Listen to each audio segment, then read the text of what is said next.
Look at this. It's a Sam Quinn, Bill Reiter, Tuesday? Tuesday extravaganza. Welcome in to Beyond the Arc. We have two podcasts today. We have this live podcast right now, and then John Gonzalez and I will be on after Lakers host the Mavs for the big Luka revenge game. Remember, on both those podcasts, subscribe wherever you get your podcast. Please give us a 5-star review. Go over to YouTube, give us a like, push the little notification button, and you'll know when we're live. We'll give you our content. You'll figure out what we're doing and what we're about. Good morning, Mr. Quinn. So this is like a little East-West Coast. You're out in beautiful Brooklyn, my former hometown. Man, how are you doing this at 9 a.m? Like, we don't cover, I don't know, what's a morning sport? Are there morning sports? No, I hate mornings. Dude, I got up at 4 a.m. my time. So I just, a lot of coffee. Morning radio. So this is Yeah. Man, your life does not appeal to me. No, it doesn't really appeal. Came out wrong. Doesn't it? No, Sam, my life doesn't really appeal to me either. So today's a long day. I'm on CBS Sports HQ at 1 o'clock Eastern, 3:30, 4, 7, I don't know, post game. And then we're doing a live podcast from, I guess it'll be 1 to 2 in the morning your time? Is that what that is? Yeah. Wow. I do not envy that. You got to write at some point in there too. Like, man, Bill, I don't know how you. It's a day. But here's the good news. This happens sometimes. I'm really excited about Lakers Dallas, and I had sort of my reasons for what I am most interested in watching tonight, or what I think is the biggest sort of important factor of this game. But let's start with you. Take this wherever you want. Luka and the Lakers hosting the Mavs tonight. Obviously, it's his former team. Where's your head at? What are you paying attention to when this game rolls around? Yeah, I already kind of have a mental picture in my head of Luka holding up a piece of paper, and I just haven't filled in the big number on it. Like, it's not going to be 100, but, could it be 60? After the great game that he had against Denver on Saturday, he's not only playing against his old team, he's playing against his old team with none of their bigs. And given how good the Lakers looked on offense the other day, just how good that offense is specifically now, especially since they can play small, or when they're playing a big man, it's only Jackson Hayes to dunk. Yeah, I think he's going to have a really big night tonight, and I don't think he's going to be subtle about it either. So Vegas has his totals, right? His over-under total. So sort of their general projection, 32.5 points, feels like an over. Yeah. 9.5 rebounds, 7.5 assists. Those are monster numbers, but they do feel conservative given the context of the game tonight, both sort of what the reality is on the floor and just the fact that I'm sure Luka is still pretty pissed off, not at his former teammates, but at his former team for shipping him out to LA. Yeah, that rebounds prop seems very low to me too, just because they don't have any bigs. Like, who's going to get a rebound in Dallas now?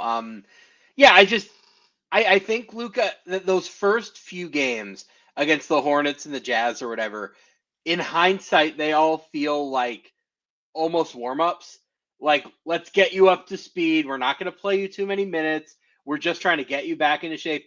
And then Denver felt like this grand unveiling where it's like, okay, here's the real team. Here are the real strategies. And I think JJ is very cognizant as a coach of this is a game that's meaningful to you because he was a former player. So he'll say, look, I think this needs to be a Luka game. I think giving him a big, meaningful night tonight is something that will help get him feeling comfortable and integrated within this organization. So, yeah, the over on the points is you never want to say a lock, but I feel pretty good about it. You make a great point. I think JJ's been pretty interesting in the times that he's talked in some of the scrums this week about what it's like to play a former team. And because obviously Redick's been through that. And to your point, he understands in a way maybe a lot of other coaches don't, why it's significant and how it feels. Here's my thing. Here's sort of what I'm most interested in. I think sometimes the casual NBA fan, I think we just expect these guys to be robots and just to plug them in and they're going to be fine. And we forget that when superstars come together or join teams, it's not a guarantee it's going to work. And it's usually not a certainty. It's usually not a reality that it's going to work immediately. And sometimes the wheels come off the way that they have in Philadelphia for a variety of reasons. But Paul George has not been good in even year one of this brutal contract. And sometimes, to go back to like sort of my history covering LeBron and Dwayne Wade and Chris Bosh, it took 20 games, but it eventually was really, really successful. It was always going to take Luka a while, I think, to get comfortable in LA. You got to learn to play with LeBron. He didn't expect to be a Los Angeles Laker. I mean, that was a shock. He had been out for a while, so he had to get into game shape. And we saw the first glimpse, Sam, I think, of what Luka, the inevitability of how great Luka is against Denver. And I do think some of that is playing against his buddy, Mr. Jokic, and playing friends that you're rivals with. Players always try, but actual focus is a different thing. I think this is a huge game to just really spurn on Luka getting to be Luka really quickly, because he's going to take 30 or 40 shots. The over feels like a freaking lock for me too. And I just think like this is another game where, for reasons of focus and frustration and taking this out on the Mavericks, Luka may be able to get really comfortable as a Laker and get back to being Luka really. This could be, I think, a really big catalyst for Luka just getting back to the version of himself that will eventually be inevitable in LA. Yeah, the players always try front. Like in the regular season, that's not always true, right? And I think it's pretty useful for the Lakers to have the Nuggets game and then the Mavs game back to back, because that gives them a chance to like build some runway, I guess, where like you have a couple of big games in a row. The NBA tends to backload the Lakers schedule. It's a television thing. The reason they do that is because they want the Lakers playing their big games after football is over, so that, more of them can be nationally televised, more of them can be exciting. I think that's really going to work to their benefit this year. I don't think seeding is as important to them as like building a rhythm and like getting battle tested and that sort of thing. And I think the way the schedule is built down the stretch, they have one of the hardest schedules in the league in the last 30 games, whatever it is. I think this works out really nicely for them. We saw this against Charlotte and or I guess he was out the Portland game. Charlotte and Utah, those games where it's like he was still working his way into shape, and the Lakers, I don't want to say they weren't taking it seriously, but like they lost 2 of those games. Losing them wasn't the end of the world. I think these are the games where you're going to like really see them get up for them, and Dallas having the emotional component is no exception. And like a quiet thing people have forgotten, I just want to throw this out there. JJ Redick was not thrilled when he got traded to Dallas as a player. For those who don't remember, it was the end of his career. He wanted to go back to New York where his family was, and Dallas kind of swooped in and said, no, you'll be finishing your career as the Maverick. So if there's any pettiness in him, I would imagine it would be true towards the Mavericks. And one last thought on that. I'm with you. NBA players don't try sometimes. Human beings, monotony is monotony, right? I also think even when guys are trying, there's a difference between effort and focus. Focus is like the sort of mental reality of I just have to focus on every moment. I think Luka's going to be 100% locked in. Do you, producer Aaron brought up a good question. Do you think Nico Harrison, the beleaguered, under fire GM of the Dallas Mavericks, is going to be in attendance? He was at the Golden State game. He was in the Bay. I mean, he'd get a standing ovation if he showed up in Los Angeles, right?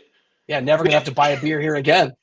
Yeah, I mean, they wouldn't show him on the video board, would they? They'd certainly show him on the broadcast. They'll show him on the broadcast. Oh, if he's there, he'll show up plenty on the broadcast. I feel like from a PR standpoint, the Mavericks have to know better than that, right? Well, actually, given the way some of the PR the last few weeks is gone, I'm not so sure. I personally, if I were them, I would not send him to that game. I just think it's too easy for something to go wrong, for the wrong camera shot to come up, for the fans to get wind of him in the building and like do something the team might not want to see. So I hope he does it for his sake and their sake, but I don't know. There've been a lot of PR bungles lately, so why not another one? Yeah, here's my counterpoint. But I agree. They're so poorly run as an organization. Why not? So it's harder as a national guy, but when I was covering teams sort of day to day, if I wrote something really aggressive, which was every single day, you had to show up the next day, right? There was just sort of you had to show up. And I think he's got to show his face. I also think, and I'm only being partially facetious here, Sam, he's not going to be comfortable going to home games. So if he wants to go watch his team play, it's road games where you got, you can be around the team legitimately. It's to a degree, right? Be around the team, be comfortable, not have security, not have to worry. And so and by the way, most GMs, not all, but most GMs are with their teams all the time. And so if you're traveling on the road trip and you don't show up, that's an act potentially of cowardice to your players that maybe doesn't play well behind the scenes. You can't be on the I team guess playing and then hide. he missed those first few games that were in Dallas, and you're Right. right. We might never see him in another Dallas home game, at least the rest of the year. So yeah, as I think about it, I'm gonna go ahead and guess that you're right, and he does attend. But I hope they don't show him on the big board or anything. I hope that the Laker fans don't really get a chance to like shower this man in praise because I just think it's unfair to the Dallas fans. I don't want them to have to live through that. But if I were him, I just might not show up to games in person the rest of the year, or at least the high profile games. I'd probably try to keep as low I profile might as I just could. apply for another job.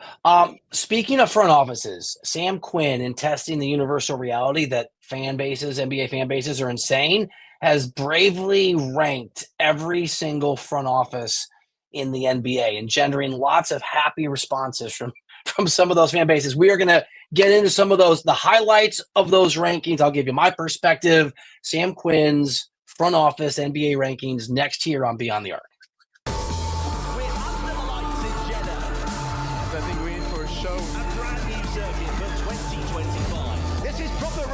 The first of 6 doubleheader weekends this season.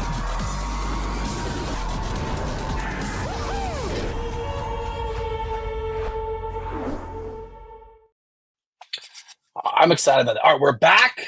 Bill Reiter, Sam Quinn, Beyond the Arc. Remember, John Gonzalez and I will be on live shortly after the conclusion of Mavs Lakers. John and I have to be on CBS Sports HQ, but as soon as that is done, we'll do another live podcast.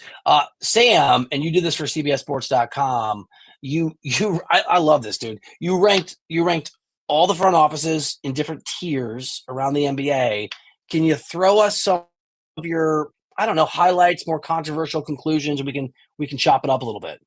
Yeah, so I want to highlight. I think the first few we kind of assume, right? Like it's Thunder 1, Celtics 2, Spurs 3. I don't think anybody's going to find too much controversy with those.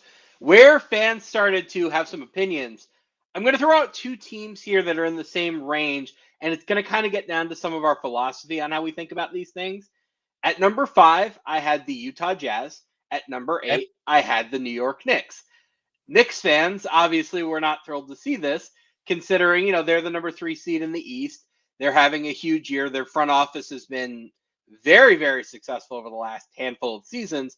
The Jazz have been in the lottery throughout that entire period. Now, the reason, or one of the reasons I had the Jazz ranked so high was because Danny Ainge in Boston built a champion, and then he built the foundation of the team that became last year's champion as well. I really value track record in front office. If you've been doing this for a long time and have generally succeeded, it's going to take a lot for me to knock you down, for the same reason I had the Miami Heat at number 4. The Knicks don't have that track record. It's been a few years. So, just with that whole concept, if you want to go with Utah, if you want to go Miami, with the Knicks, I guess what I'm asking here is, how much do you value the last couple of years versus the overall body of work? I think it's what have you done for me lately. So let me give you my sort. So I covered the Heat. I'm a big fan of that organization. I really like the people in it. I know many of them and talk to them a lot. And I think it's very possible Pat Riley has passed his expiration date. And that ranking might be really, really high for me. Now I'm living in the afterglow of how good Jimmy Butler has looked with the Warriors, and maybe not acknowledging the reality of if the guy forces his way out, he forces his way out. I don't know. I love their culture, and I guess maybe Riley gets credit for that in the Spoelstra way, but I don't know how well run the Heat are right now. So I'll give you pushback. Number 1, they made the finals 18 months ago. No, and they made the finals 5. Right, but but do you think they're still well run? Like if a guy wins Joel Embiid won an MVP a couple years ago. I'm not sure I put him on my top 5 player list right now. Like it's today, right? Yeah, I will say I think there have been some pretty notable and public missteps. I think everything surrounding the Damian Lillard negotiations, I don't know how much of that was the team versus the agent, but the way those were handled, it was not managed strategically, and ultimately they didn't get him. The Jimmy Butler thing went poorly as well. I think the area in which Pat Riley is struggling now is sort of the like managing of these high profile situations that's very much in public, right? Where like the Jimmy Butler thing starts to go downward when he gives that press conference after the season where he kind of challenges Jimmy and says like, we're not sure if we're going to extend him. I said this at the time and I still think it now. If you're not going to extend him, you should have just traded him then. There was no reason to play it out. It was a very old school thought of like, I'm going to Right. challenge my player publicly and I'm going to make him prove that he deserves the extension. Why is he at 4? I mean, because here's the thing: here's what I would argue.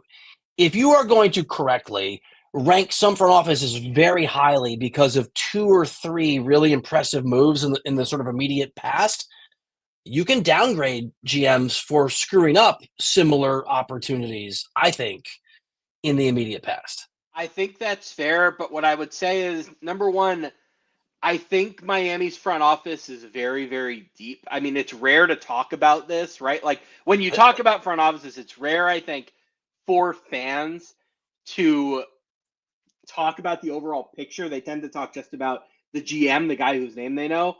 The Heat are one of the best cap management teams in the NBA. Andy Ellisberg, their cap wizard guy, is like one of the foremost innovators of like, how can we squeeze extra money out of this? Guys don't really leave Miami is another thing that people don't really talk about. Like, everyone in that front office has been there for decades. So all of the success that they've had, Pat Riley's been at the top of it.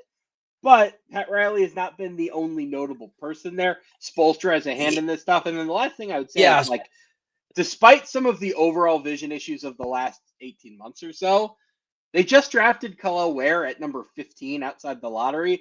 I think Khalil Ware is going to make an all-star game someday. I think that's a bit ambitious. Not everybody's going to agree, but like, they still clearly have the touch when it comes to identifying players and less than like, not top 5 picks, not obvious star trades. Like, they clearly have the same eye for talent that they used to.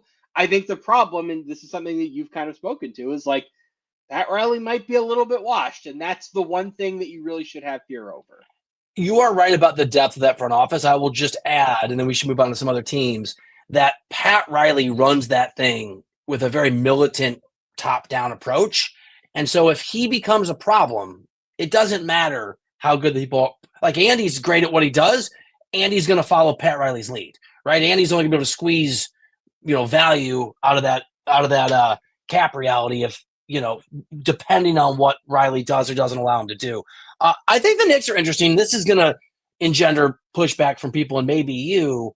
I don't think the Knicks are – look, I don't think the Knicks are making a conference finals this year. If I had to bet, they didn't make one last year. They have constructed this team with very little flexibility going forward. They're bad defensively. They are – and this is Tom Haberstroh who pointed this out to me. But if you look at teams when they have played the top 10 offenses in the NBA this year, the Knicks are the second worst team in the NBA by that metric. So I understand why you would rank them highly. If we're projecting forward like we are with Utah, and I think I'm with you on Utah. I think Danny Ainge has a track record. They have the assets. He's good at what he does. He's going to do potentially what the Thunder did several years ago, what Presti began. But if we're sort of projecting to the future, I think there's a world where the Knicks hit a ceiling that's not what they expected, and there's not a lot of flexibility to fix that going forward. Yeah, they really went all in on players last offseason that maybe they shouldn't have gone all in on. I think the cost for Karl Anthony Towns was so low that the trade always made sense. Ultimately, they gave up 5 first-round picks for Mikal Bridges, and at the time, I thought it made sense in the context of where they were. Mikal Bridges has not been the player that they wanted him to be. That said, I am judging an overall body of work here. The Knicks do a few things better than like almost anybody in the NBA. Their ability to identify talent is bar none right now. Like, Julius Randle, never an all-star before he got to New York, all-NBA player as a Knick. Jalen Brunson, never an all-star before he gets to New York, fair on Brunson. all-NBA player when he gets to the Knicks. Josh Hart, Isaiah Hartenstein, like, these guys who, before they get to the Knicks, are kind of middling players, suddenly arrive in New York and are totally different. A team that's consistently identifying talent on other teams and turning them into better players on their own is enormously valuable. And then the other thing, as long as you don't undercut it. The Nets did this under Sean Marks forever, and then they're like, screw it, we'll just go get these super. Like, as long as Cat works out and is effective with those pieces, you're right. But all that is a bunch of sound and fury signifying nothing for me, Sam, if that team doesn't make a conference finals in the next 4 years, which they probably will. Well, yeah, they've got a fairly long runway here. And the other thing, just to add to that, is they manage their contracts so much better than basically anybody. So the two things that they kind of work into their contracts that other teams are just now starting to catch on to, number one, they almost all descend in value. They start at the highest point and they go down. During this CBA era, that is so insanely important when it comes to navigating the aprons, making trades, blah, blah, blah. There are also team options at the end of most of their contracts. That obviously has a lot of value if you want to get rid of a guy early. But the other thing that does is that it gives you a little bit of negotiating leeway as you're working through these extensions, right? Like, if you can go to a player and say, like, hey, you're well below market in the last year of your deal, why don't you decline? Like, let's decline that option, and then we'll get you locked up for 3 or 4 more. Well, you have a little bit of leverage if that number is really low. So they manage their contracts very well. And I think in this second apron era, look, Boston is the best team probably in the East right now. I don't think this version of Boston is going to be together for the next 4 years. I am reasonably confident that the Knicks will be able to keep this core together for the next 4 seasons. And somewhere in there, if they get the depth right, if they can, have Mitchell Robinson healthy for a whole year, they will at least make a conference finals, if not do better. All right. Also, just going to gently push back on that. I will say, I don't know if a front office gets credit if Jalen Brunson takes an under market value contract to help the team. I mean, like, it's very, very nice happenstance. But maybe it is Leon Rose. I mean, like, and that guy's basically JD Salinger of GMs. He's a recluse, so it's hard even to talk to him and sort of get a sense of those things. Any of the sort of crazy moves at the deadline that impacted for you significantly one way or the other these rankings? I want to go in a slightly different direction, but on that note, you do. Okay. Talk about the Lakers, and I mean, they're impossible to rank because stars keep falling into their laps, right? When you talk about getting LeBron, that was mostly a LeBron-driven thing. He wanted to live in LA. Anthony Davis was a Rich Paul invention. Like, Rich Paul steered him there. Luka, Nico Harrison reaches out to him and says, like, how would you like Luka? So I rank the Lakers at number 19. I can't give them credit for the star acquisitions beyond not screwing them up. What I was trying to judge the Lakers on more than anything is, what have they done with the stars after they've gotten them? And the track record there is kind of mixed. A belief that I've always kind of had, and Laker fans have been annoyed with me over, is that I kind of think they built the 2020 championship team almost by accident, right? Like, not completely, but remember, they wanted to sign Kawhi Leonard and they couldn't.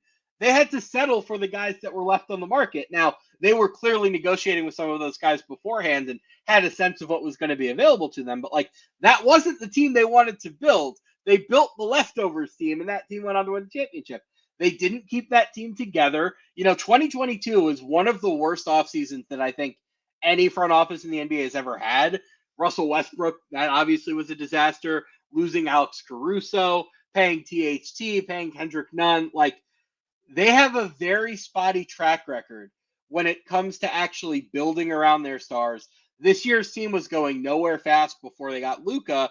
So I don't really think the Lakers are an especially well-managed organization, but they're the Lakers, and things just kind of keep happening for them. So we're back here all the time talking about them as if, like, they have the same organizational prospects as teams at the top of this rankings because they have a chance to win championships now because they have Luka. Better lucky and good than good. I'm with you, by the way. I don't rank the Lakers that highly. I will say this. I had Tom Haberstroh, who I'm sure you know, on my radio show an hour ago, and he is convinced that Rob Pelinka is Executive of the Year. He literally said they should build him a statue.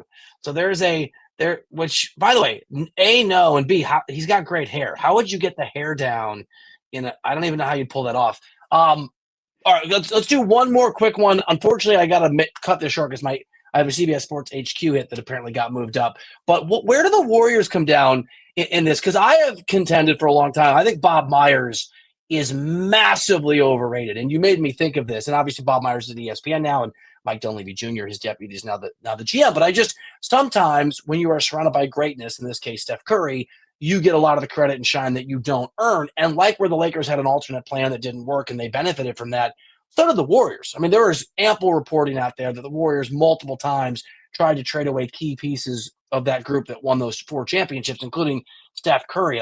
There was a Kevin Love sort of connection. There was a Chris Paul connection in a book by one of the beat writers back in the day where and the sort of general feeling is that Jerry West, who was then an advisor, said, hell no, if you do this, I'm out of here.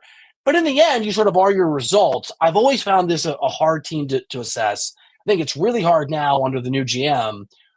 I mean, the Jimmy Butler thing it happened. It's happening.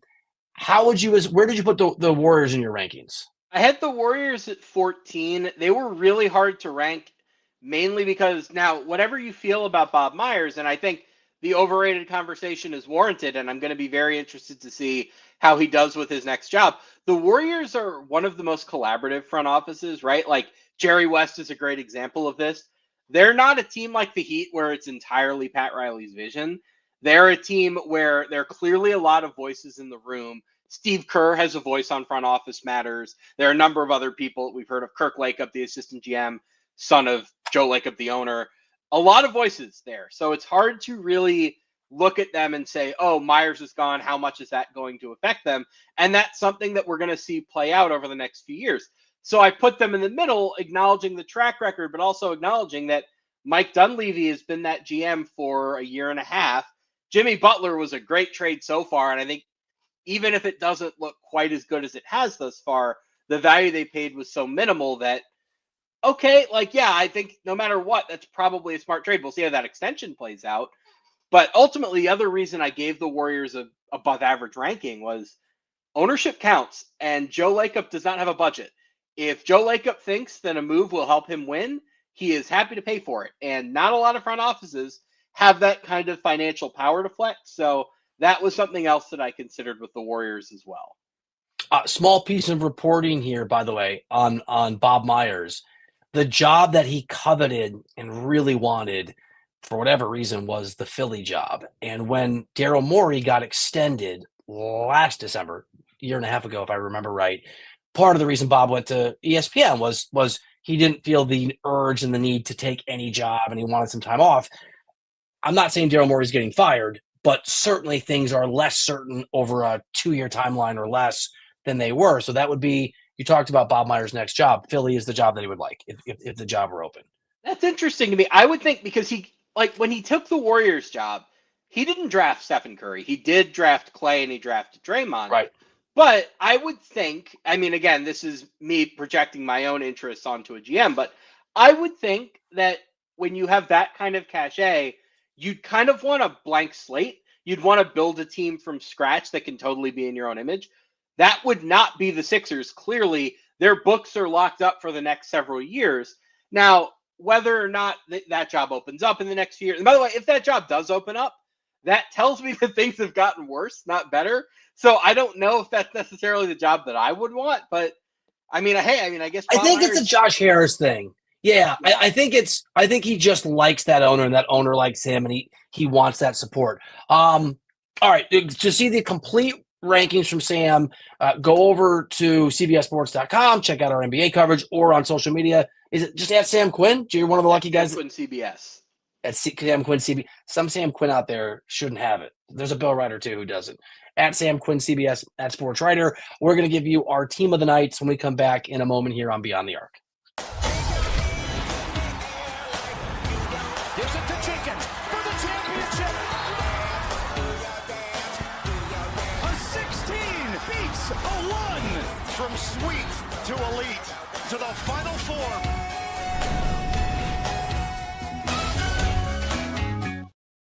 welcome back into Beyond the Arc, Bill Reiter, Sam Quinn. I'm under a bit of a time crunch because I have to go do a live TV hit, but I want to ask you this since you did this rankings.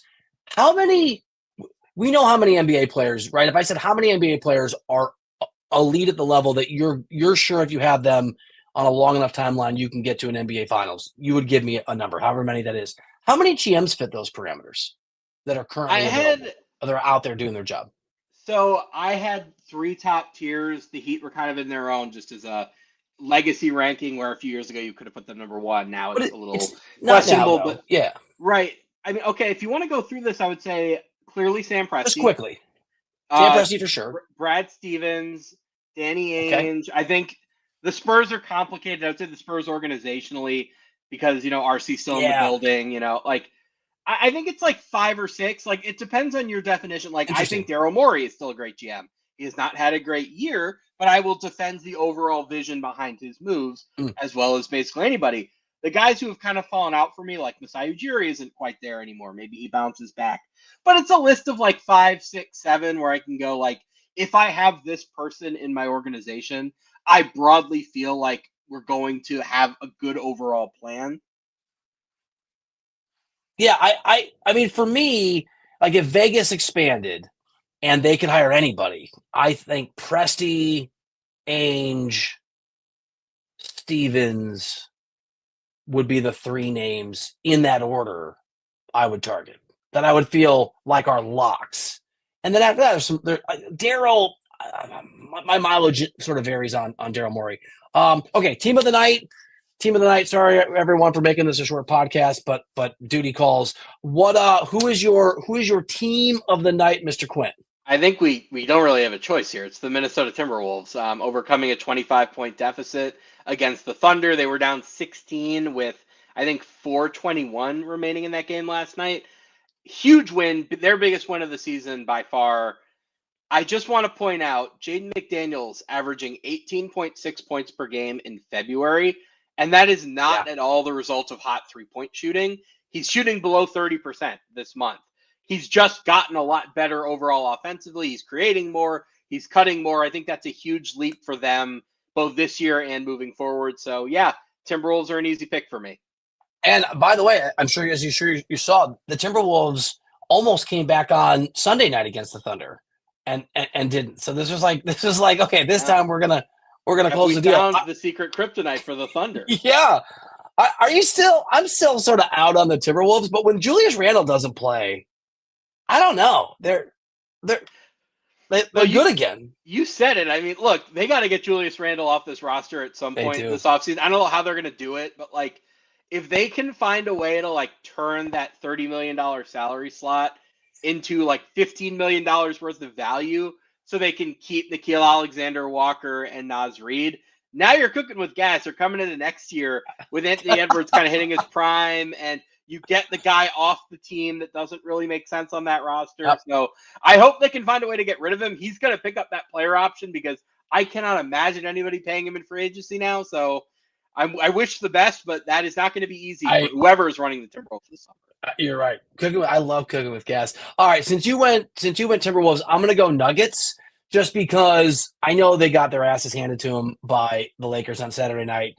I still love Denver if it's not the Thunder. And I think the Pacers have played really well lately. I think somewhat under the radar. It's a nice win. Denver's really good. Breaking news, Nikola Jokic is amazing. And by the way, we can't get into this now, but it was really easy trying to figure out how I was going to vote for the MVP when the Thunder were 1 and the Nuggets were floundering at 4, 5, 6. Denver at 2 in the West. How do you not vote for Jokic again for MVP? I mean, it's brutal, dude. John and I were talking about this on Thursday, and it feels very much to me like almost the electorate is decided, right? The second straw poll was very heavily tilted towards SGA. And I have no problem with SGA winning, but my question is kind of just like, why does this feel like such a foregone conclusion? I vote for Jokic if it was today. And by the way, I haven't given it the kind of thought and phone calls that I should. But my sort of knee-jerk reaction would be Nikola, right. I agree. I don't have a vote, but if I had a vote, I will. He's the best player. Now, it's not exclusively a best player award, but to me, there has to be a good reason not to pick the best player, and I don't have one yet. if you sub Jokic, if you switch SGA and Jokic, the Thunder are still winning a billion games. Right? I mean, it's not. I'm not sure the Nuggets are the 2 seed, and I think Shea's great, but there's not that much help. That Denver team's not very good. They just have this. We saw what an SGA Murray team looks like in the Olympics, and it wasn't great. Oh my God, Jamal was so bad. If Jokic had SGA's team, like I think we might be able to just wrap up the title, right? Like if he had that kind of supporting cast. Now you'd have to, maybe trade Hartenstein for a guard, but other than that, like, yeah, they'd be the best team by a mile. So I would vote for Jokic if I had to vote. At the very least, I just hope that voters don't let voter fatigue factor into this. Don't let the story of, oh, it's time for the new guy. Jokic is the best player. If you're not going to pick the best player, you better have a really good reason not to. I completely agree. All right, a little shorter pod today, but for Sam Quinn, I am Bill Reiter. Thank you for watching. John Gonzalez and I will be live tonight just as soon or closely following the conclusion of Mavs Lakers. Then we'll be back on Thursday. Thank you as always for watching or listening. Please subscribe, like, push the notifications button on YouTube, and we'll see you soon.